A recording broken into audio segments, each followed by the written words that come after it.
අයිබන් මමාද කතාරන්න දන ශෂිකා නිසංසලගේ අලුත් සිින්දුවක් තියෙනවා හිතක් පපුුවක් නැද්ද කියලා ඒ සිින්දුව මියසික් විඩියකොට බලන්න හම්බුණා ඒ මියසික් විඩියක බලන වෙලාවෙදි මට හරිම සිනමාත්මක හැඟීමක්කාවේ මට හිතුන මේ මියසික් විඩියෝ ගැන චුට්ටක් කතා කරන්න ඕන කියලා අපි අද එක් ගැන චුටක් කතා කරන මේ සිින්දු ලියලතින යශෝද අධිකාරය විසින් එතකොට සිින්දු කියන්නේ සිින්දු ගායන කරන්නේ ශෂිකා නිසංසලා එතකොට මේ මියසික් කල තින සේනංග විසි මේ සිින්දු මේ වෙනකම් බලල නැත්තම් මේ මියසික් විඩියක මේ වෙනකම් බලල නැත්තා මියසික් විඩියක බලල එන්න බලපු කෙනෙක් ඉන්නවනම් මෙතෙන් එහාට බැලුවට කමක් නැහැ නැත්තම් මියසික් විඩියක බලන එකේ තියෙන රහ චුට්ටක් අඩු වෙන්න පුළුවන් මේ වීඩියෝ එක බලලා මියසික් විඩියක බැලුවොත්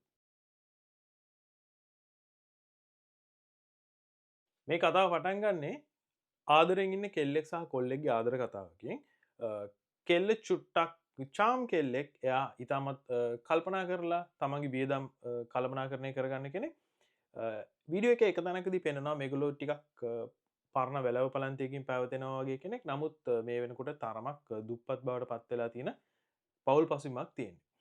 එතකොට එක දවසක් මේ පිරිමි ළමයා කොල්ලා කෙල්ලෝ බලන්න වැස්සේ තෙමීගෙන ඒ වැස්සේ තෙමීගෙන එන වෙලාවේදී කෙල්ල තමන් ගාව තියෙන කුඩයක් කොල්ලට දෙනවා.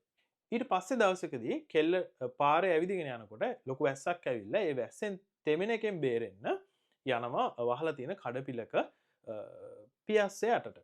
ඔන්න එතන නොතෙමි ඉන්න වෙලාවේදී තව ගෑනු ළමයෙක් එනවා එතෙන්ට කුඩේකුත් ඉහළගෙන. ඒ කුඩේ අකුලනකොට දකිනවා තමන් මේ කලින් දවසක තමන්ගේ පෙම්වතාට දීපු කුඩේ තමයි මේ ගෑනු ළමයාගේ අතේ තියෙන්නේ කියන එක. එතන මේ කුඩේ අඳුර ගන්න ලක්ෂණ ටිකක් තියෙනවා. ඒක මිටේ චුට්ටක් කැඩලා තියෙන්නේ සහ පොඩි ඩිසයින් එකත් එක්ක ඒතර ඒක අඳුර ගන්න පුළුවන් නෑ ගෑනු ළමයාට. ඉතින් මෙතනින් තමයි මෙන්න මේ කතාව පටන් ගන්න. මේ මියසික් වීඩියෝ එක නිකන් මලයාලම් ෆිල්ම් එකක් වගේ. මේක මියසික් වීඩියෝ එකේ රූපරාමයෙන් රූපරාමයට කතා කරගෙන යන්න පුළුවන්. අපි පටන් ගමු මුල්ම දර්ශන කොටසේ ඉඳන්. මේ මියසික් වීඩියෝ එක පටන් ගන්නේ මොර සූරන වැස්සක් වැටෙන දර්ශනයකින්. ඇත්තටම මේ මොර සූරන වැස්ස වැටෙන දර්ශනයේදී පියස්සකට වතුර වැටිලා ඒකේ අර වැහිපීලි නැති වහලකින් වතුර බිමට වැටෙන දර්ශනයක් නිරූපණය කරලා තියෙනවා. ඒකේ වැස්සේ සද්ද අපිට හොඳට ඇහෙනවා. ඇත්තට මේ මුල්ම කෑල්ල බලනකොට අපිට වැස්ස කියන එක මාර විදිහට ෆීල් වෙනවා. මේ මියසික් වීඩියෝ එක පටන් ගන්න වෙලාවේදී ඒ කියන්නේ අර මම කියපු වැස්සේ දර්ශන ඉවරුණාට පස්සේ බෑග්ග්‍රවුන්ඩ් එකෙන් වගේ ඒ කියන්නේ ඇත්තම කැමරාව ඉස්සරහින් යන නමුත් අපිට එයාව වැඩි ෆෝකස් වෙන්නේ නැහැ. පිරිමි ළමයෙක් යන කුඩයක් ඉහළගෙන. සාමාන්‍යයෙන් පිරිමි ළමයෙක් වැස්ස දවසකදී කුඩයක් ඉහළගෙන යන්නේ මේ අනිවාර්යෙන් වහිනවා කියලා දන්න දවසකනේ. නැත්නම් සාමාන්‍ය පිරිමි ළමයි කුඩයක් අරගෙන යන එක හරිම කොමන් නැහැනේ.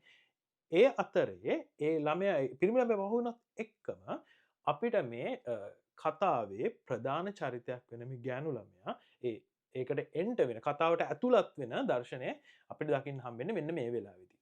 ඒ වෙලාවේදී මේ ගෑනු ළමයා අර වහලා තියෙන කඩ පියස්සට එනවා වැස්සෙන් බේරෙන්න. ඇත්තටම මෙයා එනකොට එයාගේ කොණ්ඩේට වැටිච්ච වතුර ටික හදා ගන්න ගමන් එන්නේ ඇඳුමේ සමහර තැන්වල තෙමිච්ච බවක් පේනවා. ඇත්තටම මෙයා මේ එන විදිහෙන් අපිට අඳුර ගන්න පුළුවන් මෙයා මේ වැස්සෙන් බේරෙන්න තමයි මේ කඩ පියස්සට එන්නේ කියලා. මම මේක මේ ෆිල්ම් එකක් වගේ කියලා කියන්නේ මේකේ තියෙන හරිම ඩීටේල්ස් වලින්. ඒ කියන්නේ මේක මාර විදිහට එයා ඒ කියන්නේ නිර්මාණකරුවෝ උත්සාහ කරලා තියෙනවා මේක ඉතාමත් සංකීර්ණ කතාවක් විදිහට යට තියෙන සංකේත වලින් මේක ලොකු ප්‍රකාශනයක් කරන්න. ඇත්තට මේ කඩපිල එදාට වහලා තිබුණාට ඉතාමත් කාර්ය බහුල වෙන කඩපිලක් කියලා හිතන්න පුළුවන් එක පැත්තක තියෙනවා බීම කේස් දෙකක්. ඉවර වෙච්ච බීම කේස් දෙකක් ඉවර වෙලා තියෙනවා කියලා පෙන්නනවා. අර බට එහෙම තියෙනවා. හොඳට බැලුවොත් එහෙම බට එහෙම තියෙනවා. සාමාන්‍යයෙන් කඩේක එළියේ ඉවර වෙච්ච බීම් බට තියලා තියෙන නිතර විවෘත කරන කඩේකනේ. එතකොට එදා දවසේ තමයි මේ කඩේ වහලා තියෙන්නේ. නැත්නම් සාමාන්‍ය දවසකදී ඉතාමත් කාර්යබහුල කඩයක් වෙන්න ඇති. ගොඩක් දුරට මේකේ නිර්මාණ ශිල්පීන් උත්සාහ කරා වෙන්න පුළුවන් මේ කඩේ මේ වහලා තියෙන්නේ මේ නිවාඩු දවසකදී කියන එක නිරූපණය කරන එක තමයි සමහරලාට මේගොල්ලෝ උත්සාහය වෙන්න ඇත්තේ. නිවාඩු දවසකදී තමන් ආදරය කරන තමන්ගේ පෙම්වතා හම්බෙන්නේ නැතුව ඇයි මේ තරුණ කාන්තාව තරුණ පෙම්වතිය මේ කඩපියස්සකට ගොඩ වෙන්නේ. මේ මියසික් වීඩියෝ එක මුලින්ම බලපු වෙලාවේදී මට තේරුණේ මේක එක තැනක තියෙනවා අම්මා ඇවිල්ලා එහෙම පිරිමි ළමයා ආව වෙලාවක උණුසුම් පානයක් දෙනවා. සමහර තේ එකක් වෙන්න පුළුවන්, කෝපි එකක් වෙන්න පුළුවන්, ඒ වගේ දේවල්. ඒ අර්ථයෙන් බලනකොට පිරිමි ළමයාත් එක්ක හමු වෙන එක, ගනුදෙනු කරන එක සම්බන්ධව ගෙදරින් විරෝධතාවයක් තියෙනවා කියලා හිතන්නත් බෑනේ. එහෙමනම් නිවාඩු දවසකදී ගොඩක් වෙලාවට තරුණ දැරිවිය පිරිමි ළමයාත් එක්ක හමුවීමක් සංවිධානය කරගන්න බොහෝ දුරට ඉඩකඩ තියෙන්න තිබුණා. නමුත් සමහරලාට පිරිමි ළමයා බිසි වෙන්න පුළුවන්. ඒ නිසා වෙන්න අපි ඉස්සරහට යමු කතාවත් එක්ක.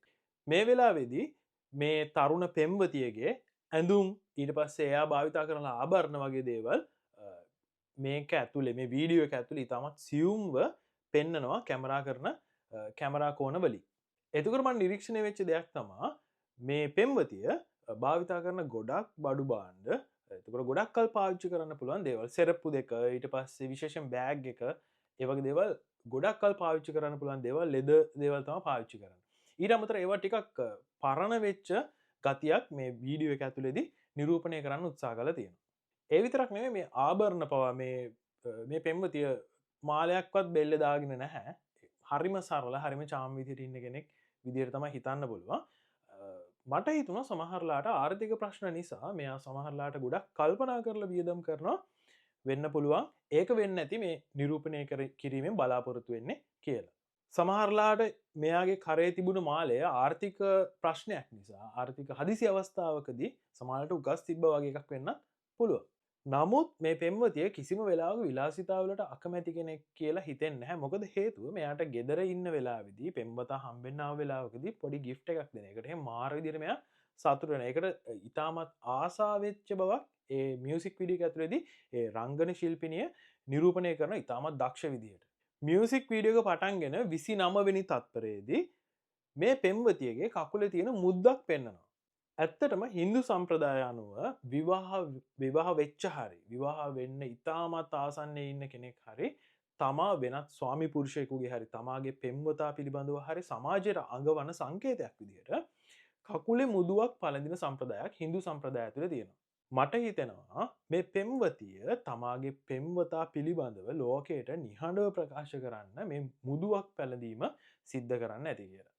ඇත්තටම මේකෙන් මට හිතෙනවා නිර්මාණකරුවා උත්සාහ කරන්න ඇති කියලා මේ පෙම්වතිය තමාගේ පෙම්වතා වෙත තියෙන දැඩි භක්තිය දැඩි විශ්වාසය පිළිබඳ ඇඟවීමක් කරන්න යම් උත්සාහයක් කරාද කියලා. ඊට අමතරව තමාගේ ප්‍රේම සම්බන්ධතාවය අනාගතේ විවාහයකින්ම කෙලවර කරගන්නවා කියන දැඩි ස්ථාවරත්වයකින් මේ තරුණ කාන්තාව කටයුතු කරන්න ඇති කියලා මට හිතෙනවා. විශේෂයෙන්ම මට හිතෙනවා මේක නිර්මාණකරුවත් මේ විදිහටම හිතලා මේ වගේ සලකුණු සංකේත පාවිච්චි කරන්න ඇති කියලා. වෙනත් විදිහකින් කිව්වොත් මේ මුදුව පැළඳීම තුලින් තමා කෙරෙහි වෙනත් පිරිමියෙකුගේ බැල්මක් වැටෙන එක පවා වළක්වන්න මේ පෙම්වතිය උත්සාහ කරා කියලා මට හිතෙනවා. ඔන්න ඔය අතරේ මියුසික් වීඩියෝ එක පටන් ගත්ත වෙලාවෙ ඉඳන් 35 වෙනි තත්පරයේදී මේ මියුසික් වීඩියෝ එකේ තීරණාත්මක ස්ථානයේ සංදි ස්ථානයට පැමිණෙනවා. මේ අවස්ථාවේදී තමයි අර අනෙකුත් තරුණියක් එන්නේ කුඩයක් අරගෙන වැස්සෙන් බේරෙන්න ඕන නිසා අර කඩ පියස්සට. මේ තරුණියත් පෙම්වතියත් අතර සංසන්දනයක් කළොත් මේ දෙවනියට ආව තරුණියගේ ඇඳුම් ටික සංසන්දනය කරලා බැලුවොත් පෙර මම කියපු පෙම්වතියත් එක්ක දැන් අලුතෙන් කඩ පියස්සට ආව තරුණිය ඩෙනිම් කලිසමක් ඇඳලා සුදු පාටට හුරු ඇඳුමක් ඇඳලා ඒකට ගැලපෙන විදිහට කරාඹු මැච් වෙන්න ඇඳලා ඊට පස්සේ අත්පලඳනාව ඒ විදිහටම ඇඳුමට ගැලපෙන්න මැච් කරලා ඊට අමතරව අතේ බැඳගෙන ඉන්න ඔරලෝසුවක් ඒකත් ඒ ඇඳුමට ගැලපෙන විදිහට තමා පැළඳගෙන ඉන්නේ. ඊට අමතරව මූණට ගැලපෙන කණ්ණාඩි දෙකක් දාගෙන ඉන්නවා. කොණ්ඩේ ඉතාමත් හොඳට හරිම නීට් විදිහට සකස් කරගෙන ඉන්න කෙනෙක්. මේ කෙනා මේ කඩ පියස්සට ආවට පස්සේ කුඩය අකුලනවා. අන්නේ වෙලාවේදී කුඩේ තිබුණ පොඩි මාක් එකක් තියෙන පොඩක් කැඩිලා ගියපු තැනක් තියෙන කුඩ මීට හරියෙන් ඒකෙන් සහ කුඩේ තිබ්බ ඩිසයින් එකෙන් මේ පෙම්වතිය අඳුන ගන්නවා මේ කුඩය මම කලින් දවසක මගේ පෙම්වතාට දීපු කුඩේමයි කියලා. ඇත්තටම මේ වෙලාවේදී පෙම්වතිය ඉන්නේ වැස්ස වැටෙන දිහා බලාගෙන. ඒකට සමවැදිලා. හැබැයි කුඩේ දැක්කට පස්සේ ඒ දැහැන බිඳිලා ෂණිකව කුඩේටයි අර තරුණ කාන්තාව දෙසරයි අවධානය යොමු වෙනවා. ඒක ඉතාමත් නිර්මාණශීලීව මේ නිර්මාණය ඇතුළේදී නිරූපණය කරලා තියෙනවා. වැස්ස අඩු වුණාට පස්සේ අර දෙවෙනියට ආව යුවතිය පාරට බැහැලා ඇවිදගෙන යනවා. ඒ අතරේදී පෙම්වතිය තමාගේ කුඩේ දිහත් තරුණිය දිහත් මාරු මාරුට බලන ගම ඇයගේ පිටිපස්සෙන් ඒ පාර දිගේම ඇදෙන්න පටන් ගන්නවා. ඒ ඇවිදගෙන යන අතරේදී මේ පෙම්වතියට මතක් වෙනවා කලින් දවසක තමාගේ පෙම්වතා තෙමීගෙන තමන්ගේ ගෙදරට ආව වෙලාවකදී මේ කුඩේ දීපු විදිය. ඊට පස්සේ මියසික් වීඩියෝ එකේදී නිරූපණය වෙන්නේ ඒ පිරිමි ළමයා අර පෙම්වතියගේ ගෙදරට ආව විදිහ සහ ඒ ආශ්‍රිත කරුණු කාරණා ටික තමයි ඒ ඊළඟ කොටසින් නිරූපණය වෙන්නේ. මේ මියසික් වීඩියෝ එක මම කියන්නේ එකයි ෆිල්ම් එකක් වගේ කියලා. මේක අනිවාර්යෙන් බලන්න මේ වීඩියෝ එක බැලුවට පස්සේ ෆිල්ම් එකක් වගේ ලස්සනට ඩ්‍රාම එකක් වගේ කොටස් ටික ගානට නිරූපණය කරලා තියෙනවා. මාර ලස්සනයි. කොල්ල වැස්සේ දුවගෙන ඇවිල්ලා වේගෙන් පයින් පොඩි ගේට්ටුවක් තියෙන්නේ. පොඩි බාගේ ගේට්ටුවක් වගේ එකක් තියෙන්නේ පොඩි තාප්පයක් එක්ක. ගේට්ටුවට උඩින් පනින්නේ කොල්ල ඇවිල්ලා. මොකද ඒ ගේට්ටුව තරන්න බෑ. ඒ තරමට ලොකු වැස්සක් තියෙන්නේ. එතකොට මේ එන වෙලාවේදී මේ එයා එනවා දකින්නකොට පෙම්වතිය ගේ ඇතුළට දුවගෙන ගිහින් ටවල් එකක් අරගෙන එනවා. මෙයාට මේ ඔළුව පිහින්න ඕන නිසා. ඒ වෙලාවේදී ඒක දකින්නකොට තේරෙනවා දැන් මෙයා ඇවිල්ලා ඒක කියනකම් ඉන්නේ නැහැ. අර පෙම්වතිය ඒක ඒ වෙලාව ඒ ෂණිකව තේරුම් ගන්න මෙයාට ටවල් එකක් අරගෙන ආවම හොඳයි දැන් ඊළාට මෙයාට මේක තමයි ඕන වෙන්නේ කියලා. මට හිතෙනවා පෙම්වතිය කොච්චර තමාගේ පෙම්වතාව තේරුම් ගන්න තිබ්බද කියන එක මේකේ නිරූපණය කරන්න හදනවා කියලා. ඒකේ අර සින්දු වචන ටිකත් ඒ කොටසේදී යන ටික හරිම ලස්සනයි. ඒක මියුසික් වීඩියෝ බලනකොට ඔයගොල්ලෝ ගලව ගන්න. ඒ වචන ටිකෙන් ඒ ටික පොඩ්ඩක් ඉඟි කරනවා වගේ එකක් මට හිතුණා. පෙම්වතිය ටවල් එකක් අරගෙන ඇවිල්ලා පෙම්වතාගේ ඔළුව පිහිනවා. ඒ වෙලාවේදී පෙම්වතා විසින් පොඩි ගිෆ්ට් එකක් පෙම්වතියට දෙනවා. ඒ වෙලාවේදී ඇස් දිලිසෙනවා වගේ පේනවා. හරිම ඉතාමත් ප්‍රීතිමත් ඇස් තියෙන්නේ. මේ පෙම්වතයි පෙම්වතියයි ඉන්න වෙලාවේදී අපිට පසුබිම පොඩි චුට්ටක් විමර්ශනාත්මකව බැලුවොත් අපිට අඳුර ගන්න පුළුවන් ඒක පරණ වලව්වක් වගේ ගෙදර. ඒ ගෙදරේ පරණ වලව්වේ පොඩි පොඩි තැන්වල දුර්වර්ණ වීම් තියෙනවා. එතකොට අපිට චුට්ටක් හිතා ගන්න පුළුවන් ඉස්සර හොඳට ජීවත් වෙච්චි. තාමත් සල්ලි තිබ්බ පවුලක්. නමුත් දැන් මේ වෙනකොට යම් කිසි ප්‍රමාණයකට ආර්ථික වශයෙන් පිරිහීමක් තියෙන පවුලක් බවට පත් වෙලා තියෙනවා කියලා. එතකොට මේ නිරූපණය අරවම කලින් කියපු මුල්ම සිදුවීමත් එක්ක සංසන්දනය කරලා බලපුවාම ඒකත් එක්ක මාර විදිහට ගැලපෙනවා. මම කිව්ව කලින්ම මේ සම්බන්ධයට අම්මගේ විරුද්ධත්වයක් තිබ්බේ නැහැ කියලා පෙන්වන එක දර්ශනයක් තියෙනවා. මේ තරුණ පෙම්වතා ගෙදරට ආවට පස්සේ අම්මා උණුසුම් පානයක් හදාගෙන යනවා. කෝපි එකක් හරි තේ එකක් හරි මොකක් හරි අන්නේ වගේ එකක්. ඒක මෙන්න මේ වෙලාවෙත් තමයි මේ මියුසික් වීඩියෝ එකේ තියෙන්නේ. අම්මා ගැන සඳහනක් තිබුණාට හැබැයි මම මේකෙදි නෝටිස් කරේ නැහැ තාත්තා ගැන කිසිම සඳහනක් තියෙනවා කියලා. සමහර වෙලාවට තාත්තා මේ වෙනකොට ජීවිතුන් අතර නැතුව ඇති. පෙම්වතා ගෙදරින් පිටත් වෙලා යන අවස්ථාවේදී පෙම්වති විසින් කුඩේ දෙනවා පෙම්වතාට. ඒ අවස්ථාවේදී පෙම්වතියගේ හැසිරීමෙන් මට තේරුණා ඇය විසින් ඊටමත් ආරක්ෂාකාරී බවක් දැඩි සෙනෙහසක් දැඩි ලෙන්ගතුකමක් දැඩි යටහත් පහත් භාවයක් ඊටමත් ගරුසරු භාවයක් තමගේ පෙම්වතාට දක්වනවා කියලා. ඒක ඇත්තටම රංගන ශිල්පිය විසින් ඊටමත් හොඳින් ඒක නිරූපණය කරලා තිනවා කියලා කියන්න පුළුවන්. ඒක මාර රංගනයක්. වැස්ස තෙමීගෙන ගෙදරට එනකොට ගේට්ටුවට උඩින් වේගෙන් පැනගෙන ආව පෙම්වතා ගෙදරින් යනකොට තමාගේ කැමැත්තෙන්ම ගේට්ටුව අරගෙන එළියට යනවා. ඒ වෙලාවට පෙම්වතිය අතවනනවා පෙන්නනවා. තමාගේ ජීවිතේට ඇතුල් වෙන අවස්ථාවේදී තමාගේ ජීවිතෙන් එළියට යන අවස්ථාවේදී ඒ දිහා ඊටමත් උපේක්ෂා සහගත ඊට ආදරණීය විදිහට පෙම්වතිය බලාගෙන ඉන්න විදිහක් තමයි මට මේකෙන් හිතුනේ නිරූපණය කරනවා කියලා. පෙම්වතිය තවමත් අර ආගන්තුක යුවතියගේ පස්සෙන් යන ගමන් තමයි ඉන්නේ කුඩේ දිහා බලන ගමන්. මේ ආගන්තුක යුවතිය ටික දුරක් ගිහිල්ලා අවන්හලකට ගොඩ වෙනවා. ඒ ගොඩ වුණාට පස්සේ එයා දකිනවා. ඒ කියන්නේ පෙම්වතිය දකිනවා මේ ආගන්තුක යුවතිය එනකන් තමාගේ පෙම්වතා අවන්හල තුල බලාගෙන බලාපොරොත්තු සහගතව ඉන්නවා කියලා. පෙම්වතියට මේක හිතා ගන්න බෑ. එයා මේකට කම්පා වෙලා ෂොක් වෙලා වගේ මේ සිද්ධිය දිහා පොඩ්ඩක් වෙලා බලාගෙන ඉන්නවා. බලාගෙන ඉඳලා පෙම්වතත් මේ ආගන්තුක යුවතියත් ඉන්න තැනට මේ පෙම්වතිය හිමීට යනවා. අර අවන්හල ඇතුළට ගිහිල්ලා අර පෙම්වතාගේ දිහා බලලා ආපහු ඇවිල්ලා චුට්ටක් වෙලා ඉඳලා කල්පනා කරලා ආපහු ගිහින් තමන් දීපු කුඩේ අරගෙන මේ පෙම්වතිය එළියට එනවා. කතාව ඔතනින් ඉවර වෙනවා. ඇත්තටම අන්තිම දර්ශනයේ තමන්ගේ කුඩේ අරගත්ත එකෙන් මට හිතුනේ තමන්ගේ හිත ඇතුලේ තමන්ගේ පෙම්වතාට දීලා තිබ්බ ඉඩ ආපහු ඇය විසින් ලබා ගත්තා වගේ අදහසක් තමයි මට එකෙන් හිතුනේ. මුල සහ අග ගලපලා ගත්තොත් එහෙම සමහර වෙලාවට මේ පෙම්වතිය එදා දවසේදී තෙමිලා අර කඩපිලට ගොඩ වෙන්නේ නැත්තේ එයා ගාව තියෙන එකම කුඩේ පෙම්වතාට කලින් දවසක දීපු නිසා වෙන්න පුළුවන්. හොඳයි.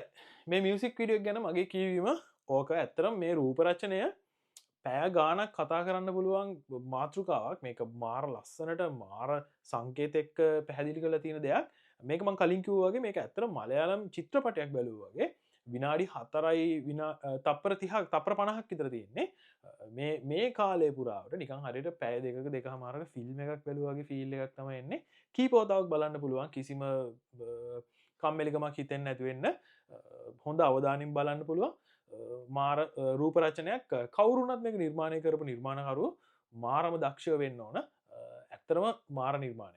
මේ මුළු මියසික් වීඩියෝ පුරාවටම ඉන්නේ රංගන ශිල්පියෝ 4 දෙනෙක්. ඒ 4 දෙනෙක් අතරින් ප්‍රධාන 3 දෙනෙක් ප්‍රධාන චරිත 3 කරන්නේ. ඒ අතරින් කාංචනා මල්ෂානි තමා පෙම්වතියගේ චරිතය නිරූපණය කරන්නේ. රංගනය මාරම පර්ෆෙක්ට්. එයාගේ අභිනය සහ හැඟීම් නිරූපණය කිරීම ඉතාමත් ඉහළ මට්ටමක තියෙනවා. ඒක මාරයි. ඊට අමතරව පෙම්වතාගේ චරිතය කරන අකලංක ප්‍රභාෂරත් ඊට පස්සේ කෞෂි දිසානායක අනිත් පෙම්වතියගේ චරිත නිරූපණය කරන්නේ දෙන්නගේ රංගපෑම මාර පර්ෆෙක්ට්. හැඟීම් දනවන විදිහ, හැඟීම් නිරූපණය කරන විදිහ, ඒ ෆ්‍රේම් එකට අදාළ විදිහට හැසිරෙන විදිහ ඒක මාර පර්ෆෙක්ට්. ඒ වගේ මේක නිර්මාණකාරය කරපු නිම්න දෙව්පුර කියන නිර්මාණ ශිල්පියාගේ සහ ඒ කණ්ඩායමේ හැකියා වගේ කරන්න ඕන සහ ඔවුන්ගේ මහන්සියට වටිනාකමක් දෙන්න ඕන. ඇත්තට මම මියුසික් වීඩියෝ එක බැලුවට පස්සේ මේකට වීඩියෝ එකක් කරන්න ඕනි කියලා හිතුවේ. කවුරු හරි කෙනෙක් මේක නොබලා යන්න හිතනවා නම් මගේ වීඩියෝ බලන පොඩි ප්‍රමාණයක් ඉන්නේ. නමුත් ඒ කීප දෙනා හරි මේක බලයි මේක මිස් කරගන්න ඕනේ නැද්ද යන නිසා තමයි මම මේ වීඩියෝ එකක් කරන්න හිතුවේ. මේකේ ගීත රචනය කරලා තියෙන යශෝදා අධිකාරි කියලා නිර්මාණ ශිල්පිනියක්. ඉතාමත් හොඳ මට්ටමේ ගීත රචනයක් කියලා කියන්න පුළුවන්. මම ඒකේ වචන ටික චුට්ටක් පැහැදිලි කරන්න නැත්නම් මේ වීඩියෝ එක සම්පූර්ණ නැති වෙනවා. නැත්නම් මියුසික් වීඩියෝ එක ගැන විතරක් කතා කරන්න වෙනවනේ. මියුසික් වීඩියෝ එක ඇත්තටම නිර්මාණය වෙන්නේ මෙන්න මේ සින්දුව මත බේස් වෙලා. ඒකේ වචන ටික ගැනත් අපි චුට්ටක් අවධානය යොමු කරමු. මම ඒ ටික කියාගෙන යන්න. තේරුම් ගන්න පුළුවන් ලොකු ගැඹුරු මට්ටමක එකක් නෙවෙයි. නමුත් ඒක රීඩ් කරගන්න පුළුවන් ගැඹුරේ. නමුත් තේරුම් ගන්න පුළුවන් මට්ටමේ තියෙන එකක් නිසා මම වචන ටික කියාගෙන යන්න. වැස්සත් නුඹ වගේ රිද්දුවයි අවසරින් වැද්ද.